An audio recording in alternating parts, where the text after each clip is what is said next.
Kuya Enzo, pwede niyo bang pagsamasamahin lahat ng nagawa mong slime? Magandang idea yan. Ano kaya magiging itsura ng mga slimes pag pinagsama-sama, lalo na yung mga glitter slime? Tara, tingnan natin. Kukunin ko lang dito sa baba. Anong ginagawa mo dyan? Kinukuha ko po tong slimes. Pagsasama-samahin ko po kasi. Kalapatin ko. Ito po, Lolo. Ito. Ito pa pong isa, Lolo. Ito ba yung mga pagsasama-samahin mo? Opo. Sige. Lagay ko ito dito. Pagsasama-samahin ko namin yung slime. Excited na ba kayo? Tara, game!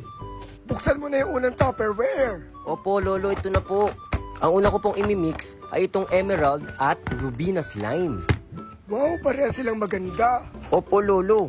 Ano kaya magiging kulay niyan kapag pinaghalo?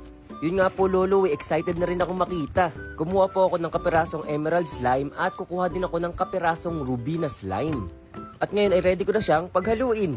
Paghaluin mo na, gusto ko nang makita. Opo, Lolo, saglit lang po. Ayan, hinahalo ko na po. Tingnan niyo po, oh.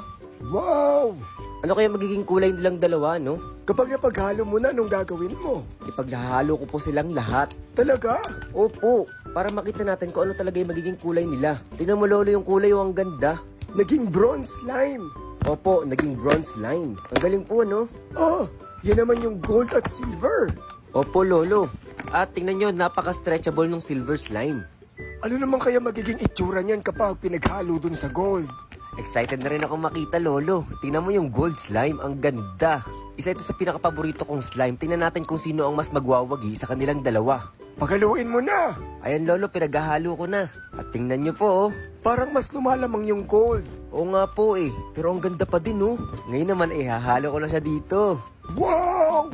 Kailangan ihalo lang natin itong mabuti para makita natin kung ano yung magiging itsura talaga niya. Sige, ihalo mo pa. Gusto mo bang ikaw na lang maghalo, Lolo? Ikaw na lang muna. Nasusunod na ako. Kasi po yung mga nagre-request na ikaw naman daw po yung gumawa ng slime. Talaga? May nagre-request? Opo.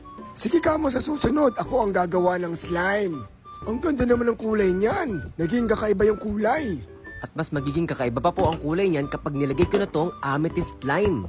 Ito po yung pinakapaboritong slime ng mga nagko-comment dito sa comment section. Tama po ba sila? Ano? Tanga? Hindi po tanga. Tama po ba sila?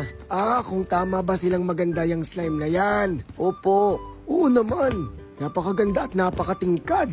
Ano kaya magiging itsura niyan? Ako nga din po, Lolo, sobrang curious kung ano magiging itsura nito eh. Sige nga, halo-haluin mo. Hala, nag-iiba na yung kulay. Ang ganda! Ang ganda po, no, Lolo. Para po yan sa mga request ng mga nagko-comment dito. Hindi ko man masagot lahat ng mga comment nila or magawa yung mga comments nila pero ginagawa ko yung best ko. Napansin ko nga 500,000 followers ka na. Ang dami. At nagpapasalamat po ako sa kanila sa patuloy na nanonood at sa mga totoong sumusuporta talaga. Totoo naman yun. Dahil alam kong mahal mo yung mga taga-suporta mo. At kilala ka ng mga taga-suporta mo talaga.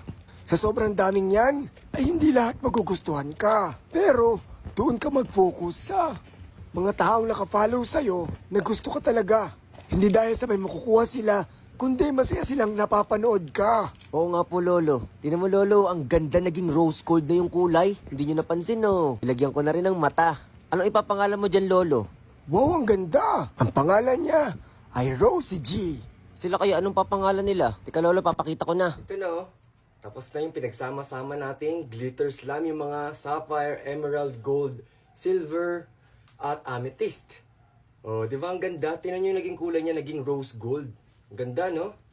At tips para hindi tumigas yung slime ninyo, ay ilalagay nyo siya sa Tupperware na may takip. Kasi kapag nahahanginan yung slime, ay tumitigas yung slime natin.